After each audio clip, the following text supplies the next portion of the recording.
마음 같아서는 끝까지 다 읽었으면 좋겠습니다만 우리 이후에 나타나는 5절 이하의 말씀은 우리가 앞에서도 또 레위기에서도 어느 정도 충분하게 우리가 통찰해 보았던 말씀이다 생각이 들어서 우리가 아주 이 말씀을 좀 더 기억에 오래 남고 분명한 인식을 얻기 위해서 1절부터 4절까지 말씀만 우리 한번 봉독하고 또 한번 살펴보도록 하겠습니다. 여러분, 이 8장의 말씀은 1절부터 봉독하신 4절까지 말씀이 성막 가운데 있는 덩잔에 관한 말씀이죠. 그 다음에 5절부터 끝절까지는 레위인들의 헌신.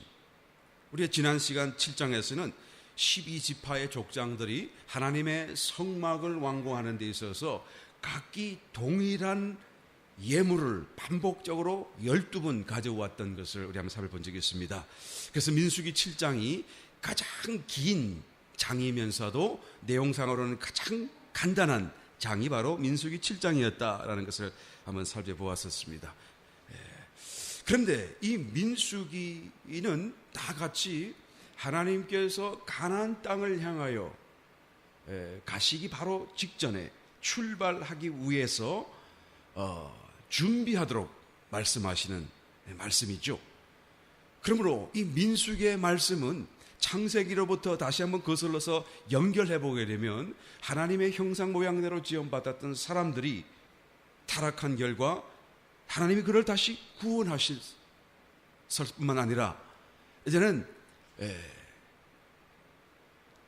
죄악의 종살이로 여표되어진 애굽의 종살이에서 그들을 건져내시고 이제 광야를 통하여 하나님의 약속하신 가나안 땅을 주시는 것으로서 하나님의 모든 축복과 정말로 하나님이 작정하셨던 창세기의 그 하나님의 예정 작정하시는 그 축복을 완성하시려는 것이죠.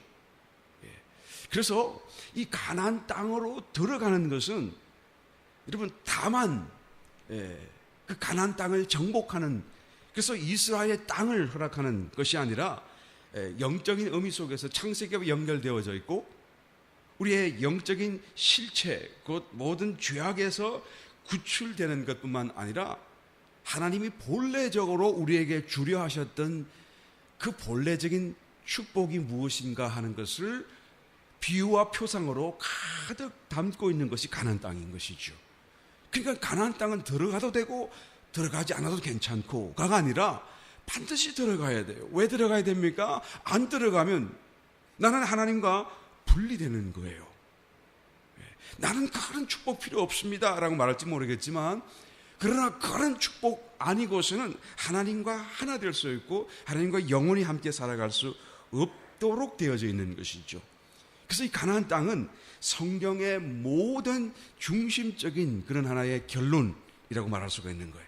이것이 결국 완공된 모습이 요한계시록에 나오는 새 예루살렘 성이죠. 그래서 가나안 땅을 가기 위해서 출애굽했었어야 돼요. 왜 십자가를 통해서 우리를 구원하십니까? 그것은 우리를 죄에서 그냥 구출하고 죄에서 죽지 않도록 하기 위해서가 아니라 가나안 땅으로 가기 위한 거예요. 그리고 왜 성막을 지어야 되죠? 왜 제사법을 우리에게 알려줘야 되죠? 우리가 또한 하나님과 더불어 하나 되어져서 가나안 땅으로 들어가고 그 가나안 땅에서 이제는 하나님의 나라를 이루어 영원히 살기 위해서요. 그래서 레위기가 필요하고, 그래서 다시 민수기는 이 출발 바로 직전에 출애굽되어졌고 또 레위기로 하나님 앞에 나아가는 길과 방법을 깨닫고 하나님을 섬길 수 있는 제사의 법을 다 익힌 다음에 이제는 바로 출발 직전에 해야 될 일들을 하나하나 얘기하고 있는 거예요. 우리 지난 시간까지 살펴본 거 다시 반복하지 않겠습니다. 오늘 8장은 거기에 연이어서 다시 가나안 땅을 위하여 우리에게 필요한 아주 중요한 사건들을 또한 주님께서 계속 말씀해 주고 있는 거예요. 그래서 1절부터 봉독했던 4절 말씀 속에는 성막 가운데 한 기구인 덩대에 관한 말씀을 하나님께서 이게 뽑아내셔서 말씀하고 있는 거예요. 왜 덩대일까요? 왜 다른 많은 것이 있잖아요. 분향단도 있고요. 또 번제단도 있고요. 또 떡상도 있고요. 뭐 언약궤도 있고요. 많은 그런 또 다른 의미와 표상을 가진 그런 성막의 기구들, 성스러운 기구들이 있음에도 불구하고 왜 하나만 꼭 등대만을 뽑아서 말씀하실까요? 이것은 바로 다른 것과 비교해서 이것이 제일 중요하기 때문이 아니라 가나안 입성을 위해서 우리에게 가장 중대한 그런 하나의 가름길이 되는 하나의 역할, 어떤 기능, 우리에게 꼭 필요한 것이 바로 등대로 표상된 그런 하나의 영적인 우리의 준비가 있어야 되기 때문이라는 것이죠. 이 등대에 대한 말씀 바로 이어서 레위인들을 봉헌하는 사건에 대해 하나님 앞에 이스라엘 백성들 가운데 구별하여서 하나님의 제사, 하나님을 섬기는 일을 전담하는 사람이죠. 그래서 완전히 성별하는 그런 하나의 사람을 하나님께 봉헌하는 사건이 그 뒤로 쭉 기록되어져 있어요. 앞에는 하나님 앞에 예물을 봉헌하는 거였어요. 예물은 봉헌하고 나면 끝나버리죠. 다 하나님께 속해졌어요. 불태워졌으면 다 하나님께 드려진 바 되었기 때문에 이제 남는 것이 없습니다. 그런데 사람은요, 어떻게 되죠? 드린 다음에가 더 문제예요. 그 다음부터 실제적으로 그 사람은 하나님께 속한 자가 되어서 하나님을 죽기까지 섬기는 그런 하나의 사건, 헌신으로 돌입하게 되는 것이죠.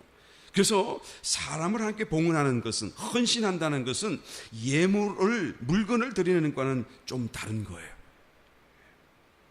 다시 말하면 하나님께 사람을 드리는 이 레위인의 봉헌, 곧 내가 하나님께 헌신하겠습니다 라고 하는 이런 하나의 헌신을 위해서 먼저 하나님은 말씀하기를 원하시는 것이 계셔서 등대, 성막 가운데 있는 등대를 이제는 탁 뽑아내서 우리에게 말씀하는 거예요.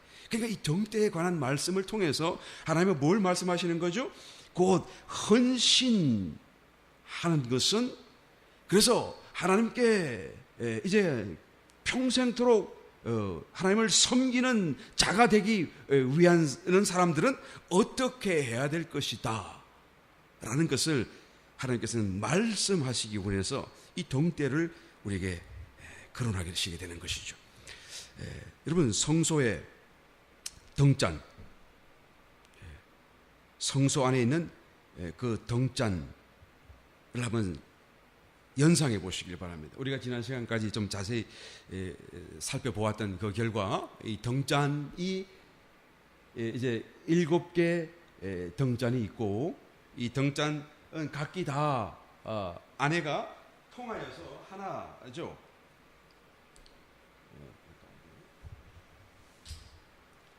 안에가 지금 다 안에가 관으로 되었어요. 이 안에 기름이 여기에만 붙든지 여기만 부으면 다 흘러서 차고 다 동일하게 차게 되어져 있죠. 그래서 통하게 되어 있어요. 그러니까 7개의 형체로 드러났으나 사실은 하나의 몸을 구성하고 있는 것이죠. 독특한 하나의 등잔입니다. 그런데 이것을 또한 손으로 쳐서, 그죠? 두들겨서 만들어라 그랬으니까 정말로 신비로운 하나의 것이죠. 어떻게 이렇게 손으로 쳐서, 그죠? 검을 두들겨서, 검이 부드러우니까요, 두들겨서 만들 수는 있겠지만, 모양은 만들지 모르겠지만, 어떻게 안에 이렇게 관같이 구멍을 내어서 다 하나 되게 할 수 있는가? 이건 본래가 붙인 게 아니고 한 덩어리의 검을 갖고 두들겨서 펴서 이렇게 만든 거예요. 그러니까 얼마나 참 미스테리죠. 얼마나 힘들었든지, 전설 따라 삼천리, 이 성막에 관한 전설을 보게 되면 만들고 실패하고 아무리 만들어도 다른 건 다 만들겠는데 이거는 만들 수가 없었더래요. 정말로 오늘날 같은 기술이 있다고 한다면 모르겠지만 어떻게 만들겠어? 그런데 하여튼 이거 하나님의 명령이니까 아무리 만들어 보아도 실패해서 모세가 손을 들고 하나님 더 이상 못 만들겠어요. 그랬더니 하나님이 이제 꿈에 나타나서 모세에게 말씀하시기를, 야, 그 황금 덩이를 한 달란트를 가지고 만드는 것인데요, 덩이를 그 번제단 불 속에 던져 넣어라. 던져 넣었더니 그냥 끄집어내니까 이렇게 착 만들어서 나왔더라. 이 전설 따라 삼천리 성막 따라 전설 따라 그 얘기 나와요. 근데 유대인들은 그렇게 아마 믿는 것 같아요. 여하튼간에 그렇게 어렵죠. 신비하죠. 왜 이렇게 어려울까? 왜 이렇게 신비할까? 이것 자체가 바로 영이신 하나의 그리스도의 영이신 그리스도를 예표하고 있기 때문에 얼마나 신비하게 했어요. 그리스도를 우리가 어떻게 그냥 다 이해할 수 있겠어요? 여하튼간에 이 성소 안에 이 덩대가 들어있어요. 근데 그 성소는 문을 이게 휘장 같은 것을 열고 들어가면 사방이 다 덮개까지 씌워져서 완전하게 빛이 차단되어졌어요. 맨 마지막 덮개로는 그 해달 가죽이 덮여졌으니까 빛이라고는 정말로 한 줄기도 들어올 수 없는 완전한 철통 이게 방비가 되어져서 그 속에서는 깜깜한 흑암이겠죠. 그런데 이 덩대의 불을 통해서 그 안은 환하게 비춰지게 되더라라는 것입니다.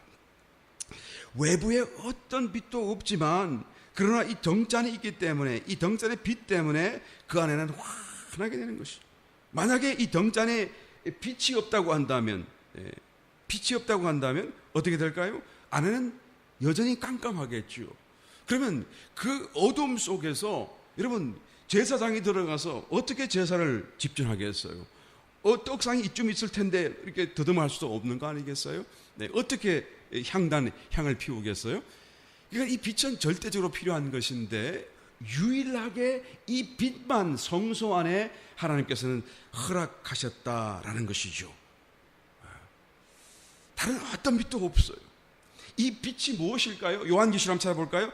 4장 5절 말씀 보게 되면 보좌 앞에 7 등불 하나님의 보좌가 계시고 그 보좌로부터 번개 음성 뇌성이 나고 보좌 앞에 7 등불 켠 것이 있으니 이는 뭐라고요? 하나님의 7 영이라.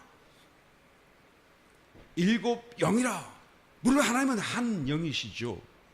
각기 다른 어떤 7개의 영이라 그런 말씀이 아니고 한 영이시지만 아까 우리 덩대에서 보한 것 같이 아내가 서로 통하여 형체로는 7가지지만 하나의 그죠? 몸을 이루는 것처럼 말씀을 한번 다시 돌려주세요.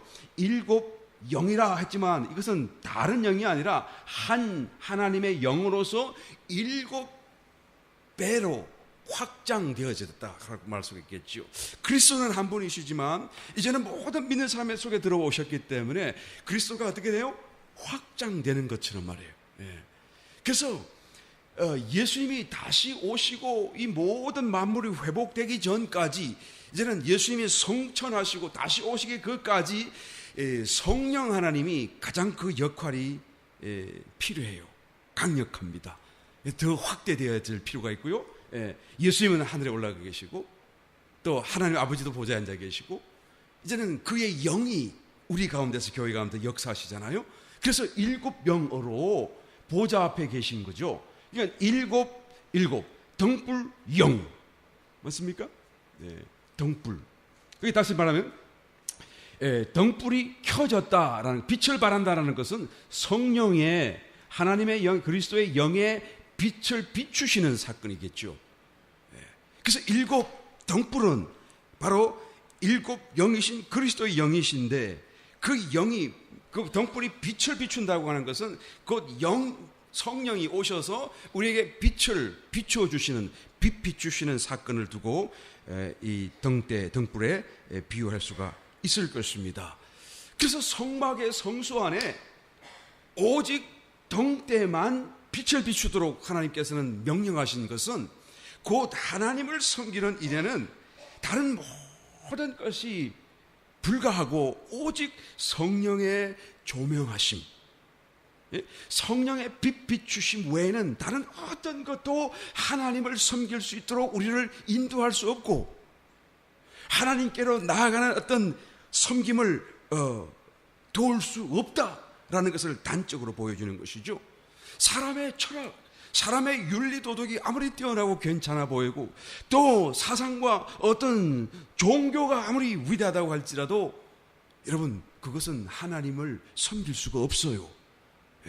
결코 다른 종교를 배척하려고 하는 것이 아니라 다른 어떤 종교도 이 동때에 빛이 될 수가 없기 때문에요. 성령의 자리를 대체할 수 없기 때문에요. 그것을 받아들일 수가 없는 거예요. 예수 믿지 않는 사람들은 이 기독교가 너무 배타적이라고 싫어하고 막 욕을 하죠. 그러나 어떨 수가 없어요. 일부러 배타적인 것이 아니라 다른 방법이 없기 때문에 그런 것이죠. 그들의 방법과 그들의 사상과 그들의 신앙을 갖고는 하나님을 섬길 수 없는 거예요. 그래서 성소에서 오직 등대 불로만 비치도록 하신 것은 바로 이것을 아주 극명하게 우리에게 말씀해 주고 있는 것을 보게 되는 것이죠. 오늘날 저와 여러분들이 하나님을 섬길 때 어떻게 해야 된다고요? 내 생각대로 내가 어떤 훌륭한 사상을 갖고 또 위대한 어떤 사람의 모범을 따라서 아니면 굉장한 윤리 도덕관을 갖고 하나님을 섬길 수 있나요? 아니라 그 말이에요. 오직 성령의 감동, 인도, 빛 주시는 그런 하나의 감동을 따라서 우리는 하나님을 섬길 수밖에 없다. 여러분, 성소 안에서 그래서 내가 제사장으로서 움직이는 모든 움직임은 바로 그 성소에 있는 등대의 불빛 때문에 내가 밝히 볼 수 있고 움직일 수 있는 것이 아니겠습니까? 곧 내가 성소 안에서 섬기는 모든 하나의 제사의 행위들은 다 이 빛 비춤과 하나 되어졌어요. 빛이 있기 때문에 빛이 그냥 나에게 덧입혀진 것이죠. 그 빛과 함께 내가 움직이는 것이죠. 그래서 내가 지금 제대로 제사하고 있구나. 내가 지금 제대로 하나님이 정하신 길을 따라 하나님께로 가고 있고 하나님을 섬기고 있고 나는 자기 확신에 살 수가 있어요. 빛이 비추니까요. 보이니까요. 또 내가 만약 잘못하고 실수했다고 그러면 내가 잘못한 것도 알게 되어요. 왜? 빛이 비추고 지니까 말이에요. 아이고 내가 이렇게 해야 될 거를 이렇게 했구나. 아이고 내가 이것을 잘못했구나라는 것을 알게 되어진다라는 것이죠. 그러므로 성령의 인도 안에 있는 사람은 자기 확신을 가질 수가 있어요. 나는 지금 확신이 있는가? 나는 구원의 확신이 있는가?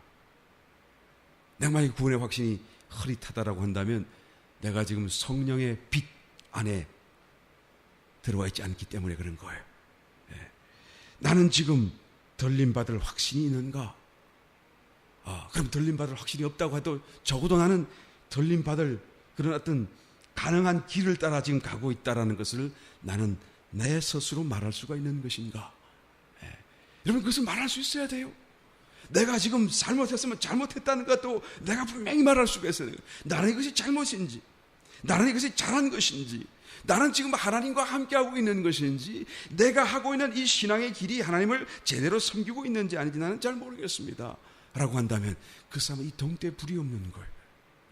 그 사람은 곧 하나님을 지금 어둠 가운데서 섬기려고 하고 있는 것이죠. 그것은 절대로 하나님을 섬길 수가 없다라는 것을 오늘 이 말씀이 얘기하는 거예요.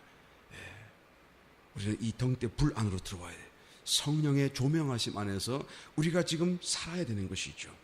그런데 한 걸음 더 나가서요, 이 등잔이 다만 빛을 밝히는 불빛으로 비추는 것이 아니라 2절 말씀을 돌아가서 한번 보겠습니다. 여호와께서 또 모세에게 일러 가라사대 아론에게 구하여 이르라. 등을 켤 때에는 7 등잔을 등대 앞으로 비추게 할지니라. 그렇죠? 등대 앞으로. 그러니까 이 등대의 불이 어떤 방향을 가지고 있는 거예요. 하나님의 빛 비추시는 것이 어떤 목적이 있다 그 말씀이죠. 초점이 있다 그 말씀이에요. 그냥 밝게 비추고 알아서 해라 그게 아니고, 하나님의 어떤 이 성령의 빛 비추시는 것은 우리로 하여금 무언가를 보게 하시려고 하는 거예요. 우리의 눈이 그쪽으로 집중되도록 하기 위한 거예요. 무엇일까요? 그 등대 앞에 무엇이 있는지를 우리가 보면 되잖아요. 성소에 들어갔습니다. 오른쪽에는 뭐가 있죠? 진설병 떡과 떡상이 있죠. 그 다음에는 왼쪽에 뭐가 있죠? 등대가 있어요. 앞에 뭐가 있죠? 분향단이 있어요. 그러면 이 등대 앞에 뭐가 있죠? 떡상이 있는 거예요. 그러니까 등대가 앞으로 비춰라 그 말은 등대 앞에 있는 진설병 떡을 비추는 거죠. 이 떡은 무엇을 의미합니까? 우리가 먹을 수 있는 그리스도, 모든 게 다 그리스도입니다만은 이 떡은 먹을 수 있는 그리스도예요. 그렇죠? 우리에게 먹으면 먹을수록 더해질 수 있는, 애더될 수 있는, 물론 그리스도는 한 분이시기 때문에 그분이 뭐 이렇게 뭐 더 커져가고 그럴 수는 없어요. 그런데 여기서 더해진다는 개념은 우리의 영 안에서가 아니고 우리의 마음, 우리의 혼 안에서요. 그죠? 우리의 육신과 우리의 삶 속에, 우리의 몸 속에 지금 어떤 연약함이 있고 질병이 있어요. 그런데 예수님이 그냥 생기로 우리에게 더 더해지시면 더해질수록 우리의 몸이 어떻게 될까요? 자연히 건강해지겠죠. 예수님이 내 육신을 온통 사로잡고 계시는데 내가 질병 오는 가운데서 고통당할 수 있을까요? 없겠죠. 이론상으로 말이죠. 최소한 하나님의 나라에는 질병과 아픔과 슬픔이 없다는 것이 바로 그런 의미인 것이죠. 그래서 예수님이 더해질 수가 있는 거예요. 그런 차원에서요.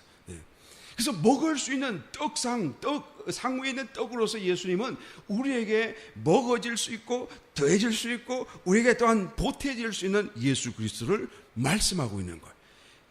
등대에 불빛이 그것을 초점으로 비추게 하라 그 말이에요.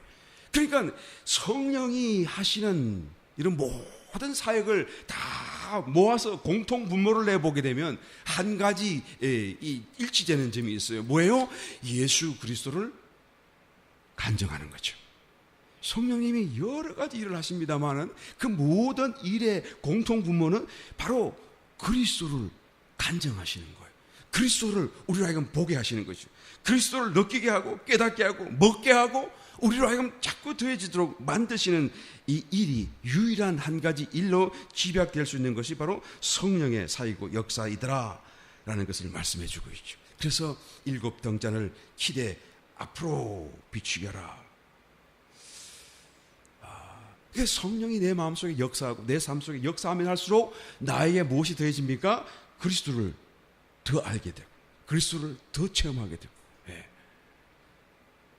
만약에 그리스도가 더해지고 그리스도가 더 깨달아지고 그리스도의 어떤 그런 향기가 나에게 더해지는 것이 없다고 한다면 내가 아무리 많은 축복을 받고 아무리 많은 어떤 간증 같은 간증이 있다고 할지라도 그것은 성령의 역사가 기단이다? 아니다. 여러분들 분명히 알아야 되는 것이죠.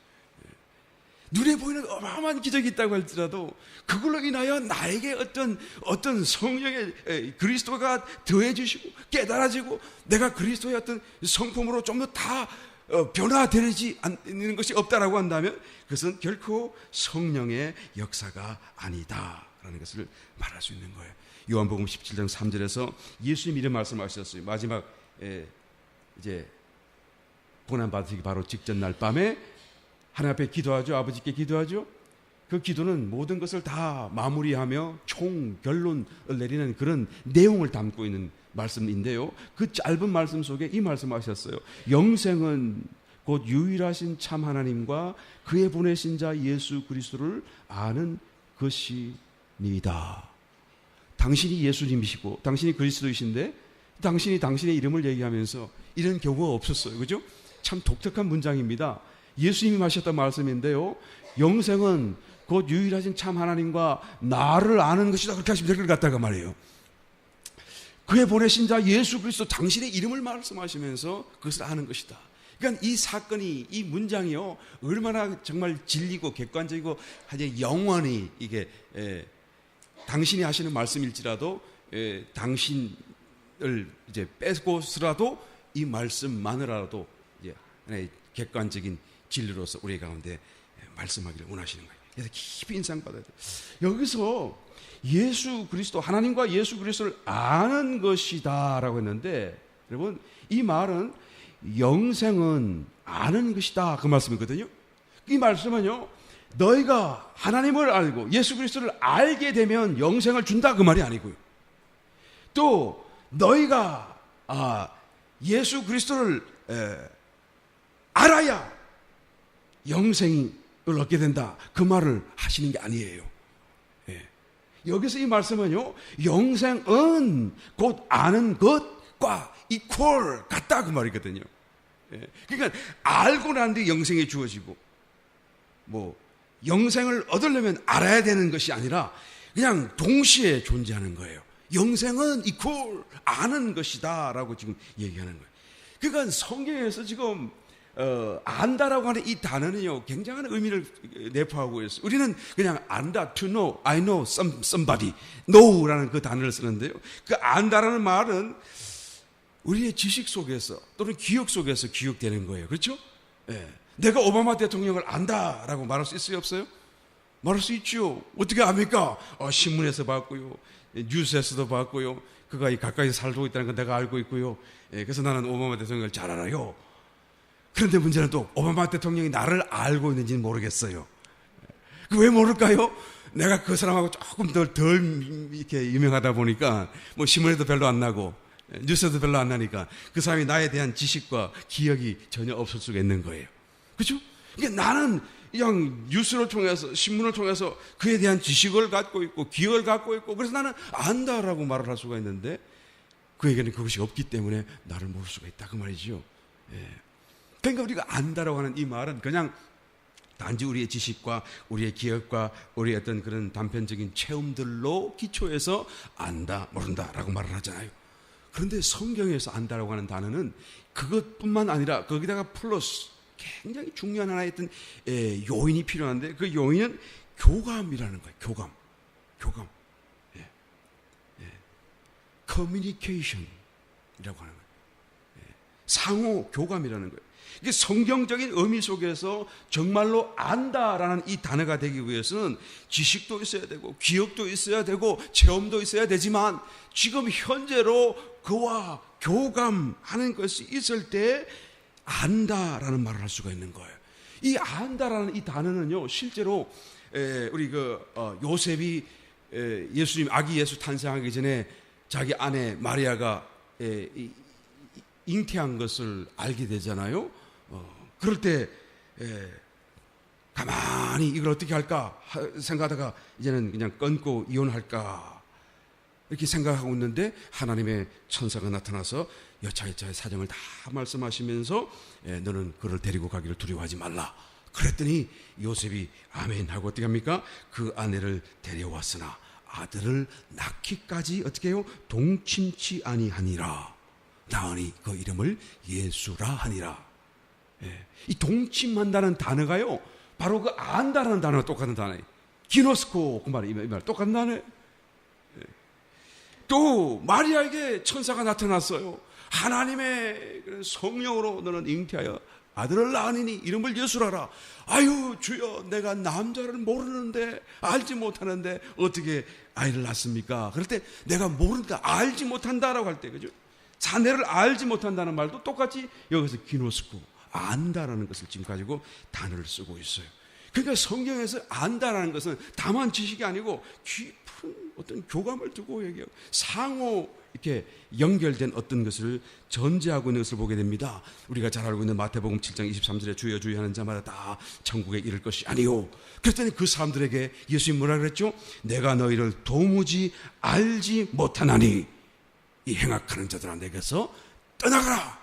그 알지 못한다는, 그 안다라는 단어도 마찬가지 여기서 기노스코, 그리스도를 아는 것이다 하는 이 단어와 똑같은 단어를 사용하고 있는 것이죠. 그런데 그 주여 주여 하는 자들은 내가 주님을 안다라고 생각했고 말했지 않았었어요? 와요 주여, 내가 주님의 이름으로 선지자 노라고 귀신 되어졌고. 누가복음에 가서 보게 되면 13장에서요 동일한 시츄에이션을 설명합니다. 주여, 그런 말 마세요. 주님은 우리 앞에서 그냥 가르쳐 주셨잖아요. 주여, 우리도 주님 앞에서 먹고 마신 적이 있는데요. 아마 주님이 그들을 적어도 한 번이라도 보았었을 거예요. 그죠? 그 앞에서 먹고 마셨잖아요. 주님이 그들 앞에서 가르쳐 주셨으니까 얼굴을 보면 그때 그 녀석, 그 사람이구나 하는 것을 아마 주님이 기억하실는지도 모르겠어요. 그런데 주님이 뭐라 그러죠? 내가 너희를 모른다. 그러니까 여기서 안다라고 하는 것은요, 다만 지식이 아니에요, 체험이 아니에요, 기억이 아니라 그 말이에요. 상호 교감하는 것이죠. 예수 그리스도를 안다라고 하는 것은 다만 지식과 다만 배워서 기억하는 것이 아니라 상호 교감 안에 들어있는 상태를 전제하는 것이죠. 그러니까 그전에는 알았을는지 모르겠지만 웬일인지 주님과 끊어졌어요. 그러니까 주님이 모르는 거예요. 천국 간증을 듣고 지옥 간증을 들었으면 우리 가슴이 막 그냥 뜨거워지고 말이죠. 막 열심히 신앙생활 하려고 그러다가 그냥 하루 이틀 사흘 또 지나가야 되면 또 원위치. 그냥 언제 들었는가 생각해서 사라져버리고, 종말에 대해서 공부하고 막 재림에 대해서 막 말씀을 들으면 막 뜨거워지다가 또 며칠 지나가 되면 턱턱턱턱턱턱 오래지. 왜 들을 때는 뜨거운데 왜 식어지게 되는 것이죠? 나는 이스라엘 백성들이 하나님의 임재를 그 눈으로 직접 보지 못했다 할지라도 그 임재를 예표하는 신기한 기적적인 하나의 어떤 사건들을 많이 보았잖아요. 예를 들어서 뭐 기적 사건은 둘째치고라도 당장 그들이 보고 싶을 때 언제든지 확인하고 볼 수 있었던 것이 있었어요. 뭐죠? 불기둥이었어요. 구름 기둥이었어요. 그 불기둥이라고 하는 것은 모세가 시내산 이렇게 지나가다가, 그죠? 호렙산 지나가다가 쑥 모르고 지나갔는데 가만히 보니까 이상하다.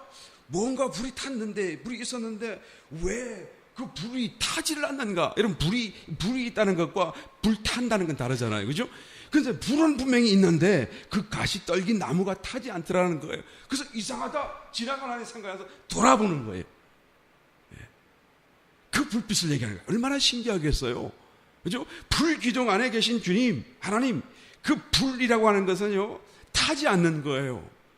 초자연적인 것이죠. 불은 모든 걸 삼키고 태우는데 그 불은 타지 않아. 얼마나 초자연적인 그런 하나의 어떤 인상을 줄 수밖에 없는 그런 하나의 모습일까요? 그런데 그것을 매일 보았어요. 자기 눈앞에 두고 살았어요. 그런데도 불구하고 왜 불신앙으로 돌아갈 수가 있죠? 어떻게 하나님이 없는 것 같이 행동할 수가 있는 것이죠? 여러분, 심각한 고민을 좀 해봐야 돼요. 결론은요, 하나님이 아무리 내 앞에 서 계신다고 할지라도, 아무리 천국이 내 눈앞에 바로 내려와 있었을지라 할지라도 그것 자체로는 나를 감동할 수가 없어요. 왜요? 상호 교감이 일어나기 전에는 내가 하나님과 교감되어져야, 여러분, 큰 것도 크게 역사 나를 변화시키고 작은 것은 작은 대로 나에게 더해질 수가 있게 된다는 것이죠. 그래서 교감을 우리는 반드시 만들어 가야 되는 것이죠. 오늘 하나님께서 이스라엘 백성들이 가나안 땅을 위해 출발하기 바로 직전에 모든 성막과 준비를 다 이루고 레위기 통해서 제사의 방법과 의미를 다 이제 준비하게 하셨고, 그 다음에 이스라엘 진영을 다 짜게 만드셨고, 다 하셨음에도 불구하고 또 정결 예식을 또한 거행하도록 명령하셔서 다 준비되었다고 할지라도 여전히 빠져서는 안 될 것이 한 가지가 더 있는데, 그것은 바로 하나님과의 교감이라는 거예요. 정말로 교감이 있는 데까지 나아가야 돼. 그러니까 우리가 섬긴다 할지라도, 교회에서 봉사한다, 신앙생활에서 하나님을 섬긴다고 할지라도 그냥 섬겨서는 안 돼요. 상호 교감이 일어나도록 우리는 반드시 나아가야 된다는 얘기죠. 이 말씀을 또 오해하지 마세요. 그러니까 교감이 없으면 아예 뭐 필요도 없고 소용도 없으니까 아예 뭐 섬길 것도 하지 말아라 할 필요 없다라는 걸 얘기하려고 하는 것이 아니라, 교감이 나의 그 섬김을 통해서 일어나도록, 그렇죠? 내가 마음을 다해야 돼요. 뜻을 다해야 돼요. 내가 그냥 한 가지, 그죠? 구석 성전을 청소하는 일이라고 할지라도요, 마음을 다하고 뜻을 다하고 참으로 사랑을 다가지고 내가 하나님을 섬기는 마음으로 한번 썰어보시라는 말이에요. 그러면 교감이 일어나게 되는 거예요. 아멘. 우리가 어떤 섬김이 중요한 것이 아니라 그 섬김을 통해서, 봉사를 통해서 하나님과 교감이 일어나는 그 자리까지 나아가야 된다 그 말. 이게 지금 덩불이 의미하는 영적 실체, 의미를 말하는 것입니다. 우리가 하나님 앞에 기도한다고 해도 기도 시간이 중요한 게 아니고, 기도했다는 사실이 중요한 것이 아니고, 기도를 통하여 교감이 일어날 때까지 하나님 앞에 정말 마음을 쏟고 힘을 다하여 기도하는 그런 기도를 드려야 된다 그 말씀을 읽어도 마찬가지예요. 모든 것을 통해서 우리가 하나님과 교감이 일어나도록까지 우리는 나아가야 되는 것입니다. 성령의 빛을 비추시는 이 성령의 조명 안에서 그리스도를 더욱더 체험하고 만나고 알아가는 이런 것을 우리는 상호 교감이라고 할 수가 있는데요. 바로 그것이 영생이고, 또 그 영생이 나에게 더 영향력적인 면에서 더 더해지는 사건이 바로 이 사건이죠. 영생은 곧 곧 유일하신 참 하나님과 그의 보내신 자 예수 그리스도를 아는 것이다. 그래서 내가 안다고 말할 때는 영생이 지금 연결되어져 있는 것이고 또 연결되어져 있기 때문에 나는 그리스도를 체험하고 교감하고 있다, 안다라고 말할 수 있다라는 것이죠. 이럴 때 진정한 하나님 섬김이 일어나고, 이런 진정한 섬김이 뭐라고요? 가나안 땅을 입성하기, 정복하기 위해 들어가기 위한 준비이다라는 것을 말씀하는 것입니다. 여러분들 깊이 이 말씀을 다시 한번 인상받고 이 한 해 동안 내가 무엇을 하든지 그냥 남이 하니까 해야 되니까 그런 수준에 머물지 말고요, 온 마음을 다, 뜻을 다, 힘을 다해서 그냥 그 안에서 주님을 섬기고 주님을 만나고 그 교감 안에서 정말로 가난을 체험하는 놀라운 축복을 이 한 해 꼭 이루게 되시기를, 체험하게 되시기를 예수님의 이름으로 다시 한번 축원드립니다.